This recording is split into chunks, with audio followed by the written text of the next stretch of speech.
Benny the bunny lived on the edge of Larkspur Meadow, where the grass shimmered silver in the mornings and wildflowers nodded sleepily in the sun. His white fur gleamed in the light as though he'd taken a dip in fresh snow, and his emerald green eyes twinkled with the sort of clever curiosity that made every day feel like an adventure. With his sky blue vest buttoned up neat and his favorite crimson scarf tied just so, Benny always looked ready to leap into something new.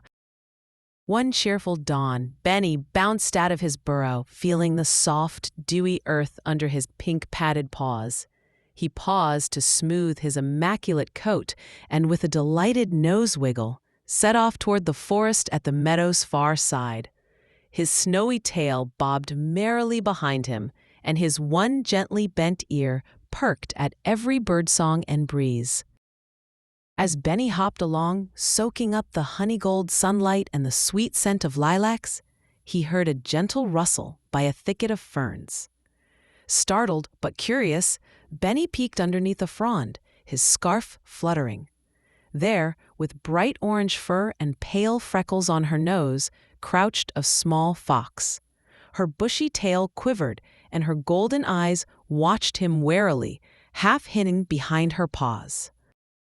"Hello," Benny said in his warmest, most inviting voice, taking care not to get too close. "My name is Benny. What's yours?" The little fox blinked and shifted her paws. "I'm Fern," she whispered shyly, peeking out just a little more. I'm just watching the butterflies." Benny's ear tilted in encouragement. "Would you like to watch together?" he asked. "I know all the best butterfly spots. I always bring extra clover if you're hungry." Fern's nose twitched, and she crept a bit closer. "Really? I like clover too." Soon, Benny and Fern sat side by side in a patch of dappled sunlight. They watched lemon yellow and sky blue butterflies flutter around tall foxgloves. Benny offered a little packet of sweet clover from a secret pocket in his vest, and Fern gobbled it down gratefully. After a while, Benny noticed that Fern kept glancing around the trees, as if she wanted to say something, but was too shy. "Is there something you're looking for?" Benny asked gently, his emerald eyes concerned. Fern's fluffy tail curled around her legs. "There's so much of the forest I haven't seen," she confessed. "But I'm not very good at meeting other animals. I always worry I'll make the wrong sort of fox impression." Benny smiled brightly. "I know what will help. We'll go together. Even shy foxes and busy bunnies can explore. There are secret hideouts all through the woods, known only to the cleverest creatures." Fern's ears perked up. "Secret hideouts?" "Oh, yes," said Benny, bouncing to his feet. "Hidden nests, burrows, nooks behind waterfalls. Who knows what we'll find? Would you like to come with me?" Fern's shyness melted into excitement, her golden eyes gleaming. "Yes, please!" Off they went, Benny's scarf and Fern's tail streaming behind them as they entered the gentle hush of the forest. Sunbeams played on the mossy ground, and pine needles tickled their paws. Birds called out cheery songs from high branches, and the air was alive with the flutter of wings, the chirr of crickets, and the scent of pine sap. As they walked, Benny listened for hidden clues. Soon, he spotted a tiny gap beneath the roots of an ancient oak. "Look there," he whispered. Fern crouched low. "What is it?" Benny led her closer, and together they peered inside. In the cool shade beneath the roots, lay a cozy tunnel lined with feathers and soft leaves. Just at that moment, a field mouse scampered out, carrying a crumb of bread almost as big as her. "Hello," Benny greeted her, his voice soft so as not to startle. The mouse paused, whiskers trembling. "Hello, Benny. Who's your friend?" "My name is Fern," said the fox, shy but brave. The mouse smiled. "Nice to meet you. This is our mouse hollow. My sisters and I nap here after collecting seeds. Would you like to see?"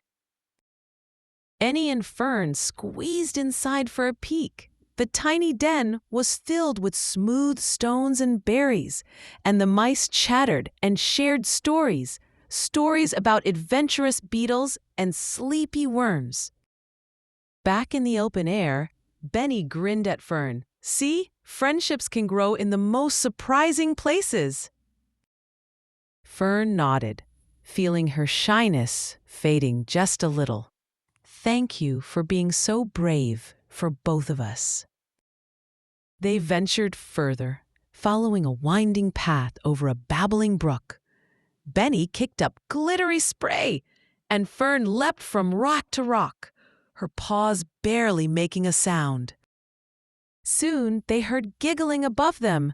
Benny's bent ear twitched, and he looked up to see a pair of squirrels tumbling in the branches. Their nests were tucked high in the crooks of the tallest maple tree, woven with twine and lined with flower petals. "Let's watch," Benny beamed. The squirrels spotted them and waved. Their flickering tails sent petals drifting down to the forest floor.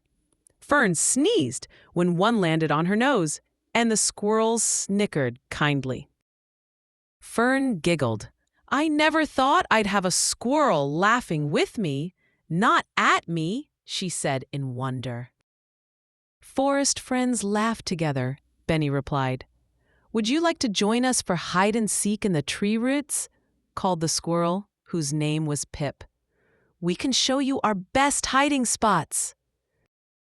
Benny nodded encouragingly at Fern, who summoned her courage and agreed. Soon they were darting around the old maple's grand roots. Benny found a nook just his size behind a sprig of wild mint, while Fern made herself nearly invisible by curling behind a sun-warmed stone. Pip and his sister scampered, trying to spot the best hiding bunny and fox.